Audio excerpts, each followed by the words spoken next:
What's up, basketball fans? Welcome into NBA Now by Chat Sports. I'm your host, Jimmy Crowther. You can find me on Twitter at Jimmy_Crowther, or you can find all my daily coverage of the NBA right here on Chat Sports at youtube.com/chatsportstv. Let's start off with some draft talk. LaMelo Ball recently worked out for a lot of different teams, and a lot of different teams showed up for his draft workout. Now, a lot of executives believe that he's going to be going number one in this year's draft. They think that either the Timberwolves take him number one, or there's going to be a team that trades up and they take him. And there's a lot of teams that are trying to trade up to take the point guard out of the NBL.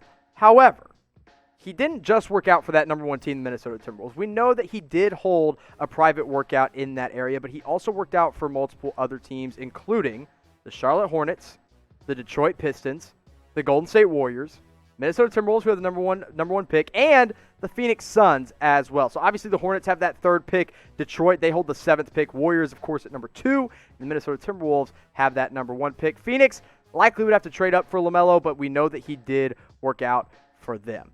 Now let's turn our attention to the Golden State Warriors, who do have that number 2 pick, and they're at least eyeballing LaMelo Ball this year and for that pick. The reports are that the Warriors are not going to let him fall lower than number 2. If he gets there, the Warriors will take him, whether they take him just to trade him or whether they take him to actually use him next season. Now, if the Timberwolves take him at 1, they won't even have to worry about this, but at number 2, he could be available. And if he's available, there's going to be teams calling the Warriors that are like, listen, we love LaMelo. We want to move up, much like the Bulls, much like the Suns, definitely the Detroit Pistons as well. Even the New York Knicks could have some trade interest. But if the Warriors are really this set on taking LaMelo Ball, I believe he steps in and starts probably on day 1, and they allow him to develop alongside Steph Curry and Klay Thompson. Because I think if you take a guy with the second overall pick, I don't care who else is on your team, you have to start him so that he can either up his trade value or up his value as a player as a whole. And this makes Andrew Wiggins your new kind of six-man, a super six-man, if you will. This is a guy with a lot of offensive talent, a guy that put up 20 points per game last season, and a guy that could step in for the Warriors as a player off the bench to kind of solidify their rotation. Because that rotation right now, not that strong with young guys like Kai Bowman and Jordan Poole coming off the bench behind really your established guys in Steph Curry, Klay Thompson, and Draymond Green, but potentially LaMelo Ball in there next season. Now let me ask you who you think drafts LaMelo Ball. These are the top 4 teams. These are 4 teams that we know have some level of interest in LaMelo. Do you think it's the Warriors? Type W. Do you think the Bulls end up taking LaMelo Ball? Type B. If you think it's the Charlotte Hornets, type H. Or if you think it is the Minnesota Timberwolves, type T. I think there is a good chance that he ends up on the Warriors next season just because I don't think the Timberwolves will take him number 1. I think there's a lot of smoke screen going on there, and the Timberwolves will end up with Anthony Edwards. So I think whoever owns the number 2 pick, whether it's the Warriors or whether they trade out, will end up drafting LaMelo Ball with that second pick. Now let's talk about a point guard that is already in the NBA in Russell Westbrook. Could he be traded to the Los Angeles Clippers? We know that Russ has interest Russ is demanding a trade now. We know that the Clippers at least have interest in a Westbrook trade, and this is all coming out from Shams Charania, but Scoop B. Robinson scooped in with this latest scoop, I just said scoop 3 times in one sentence, about Russell and the potential Los Angeles Clippers making a deal. The interesting thing here is that it would be a trade that includes Paul George. So here's what Scoop B. Robinson said would be the trade idea. Paul George goes to the Houston Rockets in exchange for Russell Westbrook, Robert Covington, and a 2023 first-round pick. Now, the Rockets don't have a first-round pick. In fact, they don't have any draft picks in this year's draft, so they wouldn't be able to offer it. I'm going to be honest. This feels like a lot for Paul George because Russell Westbrook isn't necessarily a worse player. I mean, he is, he's not as much of a winning player as Paul George, but Covington too? Covington's a great defender, and he started every game that he played for the Houston Rockets. I wouldn't give up this much for Paul George if I'm the Houston Rockets. I think they can get a better offer for Russell Westbrook somewhere else, or they can demand more things. I think if anyone should be sending back more, it is the Clippers by sending over Paul George. So you guys can let me who says no.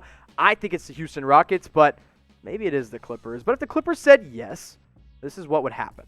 They get 2 new starters. They get a new point guard, which they're trying to upgrade the point guard position with Russell Westbrook. They start Patrick Beverley in the backcourt, even though those two hate each other. And then Robert Covington's your new starting forward. I guess he'd kind of be the 4, and Kawhi would be the 3. But I guess it doesn't matter in today's positionless basketball. And then you just throw in Ivica Zubac in the middle, because who cares if Russell Westbrook and Kawhi Leonard are on the same team? Doesn't really matter who's playing in the middle. But then you look at the Rockets. This team gets worse. Like, I think Paul George and Harden are a good mix, but I think you got to have Covington still. I don't think you can trade for Paul George, or you can trade away Russell Westbrook if it includes trading away Robert Covington. I think Harden and PG would be great. But if your lineup is also with Eric Gordon, Daniel House, and PJ Tucker, something is going to go seriously wrong, as it already has begun to happen for the Houston Rockets. And poor Steven Silas, their brand new head coach, is going to have to figure out some way to make all of this work. So I think the Rockets say no. I don't think they're willing to give up both Russell Westbrook and Robert Covington, but maybe I'm crazy. Maybe they end up doing it. Maybe they really covet Paul George. But that's according to Scoop B. Robinson, so we'll keep you updated with all of that here on Chat Sports. And listen, if Russ does get traded, if Paul George does get traded, we're going to go live for any and all breaking news here on Chat Sports. So make sure you have subscribed. Go to youtube.com/chatsportstv, or it's really quite simple. Scroll on down, hit the big red button. Once it turns gray, that's when you know you've subscribed, and hit that notification bell, because we're posting videos like every 3 hours, so you might miss something if you're not getting your notifications. We're going to keep talking about Russell Westbrook here, because a report came out on Friday afternoon that the Knicks are on the short list of suitors for Russell Westbrook. Now, I don't think this is breaking news. I think we kind of knew that the Knicks would have some level of interest, but Mark Stein is saying if they're willing to take on the money, they are a team that could make a move. And I actually came up with a trade idea to get Russell Westbrook to the Knicks, and this is what I had in mind. Julius Randle, Kevin Knox, Wayne Ellington, Dennis Smith Jr., the 27th pick, and the 38th overall pick in this year's draft. Now, I will admit, in my original Russell Westbrook trade idea, I had the Knicks sending over the 8th pick, but it's starting to look less and less likely that the Knicks are willing to part with that, because they love the idea of taking Obi Toppin at 8 overall, which would be really interesting if they could get Toppin and Russell Westbrook. I'm just saying, Russell Westbrook, RJ Barrett, Mitchell Robinson, and Obi Toppin, that's at least a bright future for the Knicks. And the Knicks' future hasn't been very bright for a very long time. Yeah, it's brighter than it ever has been, but that's not saying much when their future was pitch black just a little while ago. So if the Knicks landed Russell Westbrook, would they make the playoffs in the Eastern Conference? Y for yes, in for no. And I'll say it, I think they'd be back. I don't know if it probably wouldn't be a top 5 team, probably wouldn't even be a top 6 team in the East, but they're probably fighting for that 7-8 range. But let me know what you guys think. Y for yes, in for no. Let's talk about another point guard that could be on the move in Kemba Walker.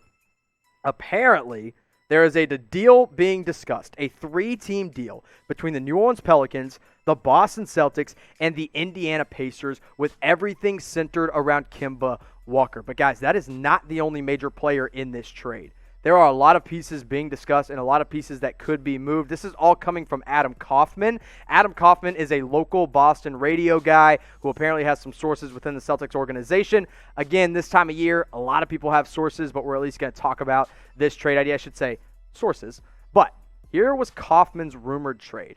Jrue Holiday and Myles Turner go to the Boston Celtics. Meanwhile, the Pelicans get Kemba Walker, the 14th pick, the 26th pick, and the 30th pick, all from the Celtics, and the Pacers get involved by getting Gordon Hayward, a player they reportedly really covet. Now, if you're already subscribed to our Celtics channel, you already know all about this trade. I broke it all down this morning at chatsports.com/CelticsTV, so go make sure you subscribe over there. But if you didn't, here you go. Here's a recap of what that trade looks like. Who do you think says no in this one? Is it the Pacers, is it the Celtics, or is it the Pelicans? Well, before you decide who says no, and you can type your votes down below, let me show you what each team would look like. Let's start with the Celtics. All of a sudden, they have probably, actually, I'm not going to say probably, I will say undoubtedly, the best defensive backcourt in the NBA with Jrue Holiday and Marcus Smart. Plus, an elite defensive wing in Jaylen Brown and an elite rim protector in Myles Turner. Ain't nobody scoring on this Celtics team. But Jason Tatum and Jaylen Brown are still going to give you buckets. So is Jrue Holiday. I mean, this is an incredible team, and they hold on to valuable depth like Grant Williams. Now let's go to the Pacers side of it, where they're trading away Myles Turner now because they are going to commit or want to commit to Domantas Sabonis. So they have Hayward now at the 3. TJ Warren's kind of your hybrid 4, and then Oladipo and Brogdon. I don't think the Pacers say yes in this situation. I don't think there's any way they're going to have their team built around 2 players coming off major injuries in Oladipo and Gordon Hayward, but We'll just have to see. Now, you turn your attention to the Pelicans, and I don't understand this trade for them. I understand getting the draft picks, 14, 26, and 30, but swapping out Jrue Holiday for Kemba Walker makes no sense to me unless they are truly, truly pushing for a playoff spot. So I think Indiana is the first to say no. I think the Pelicans are the second to say no.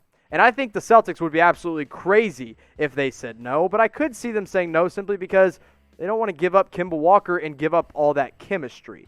So if you had to pick one or the other, which one would you pick? Type JH for Jrue Holiday, type KW for Kemba Walker. Pretty simply put, Jrue Holiday, 10 times better defender. Kemba Walker, a better playmaker and creator for his teammates.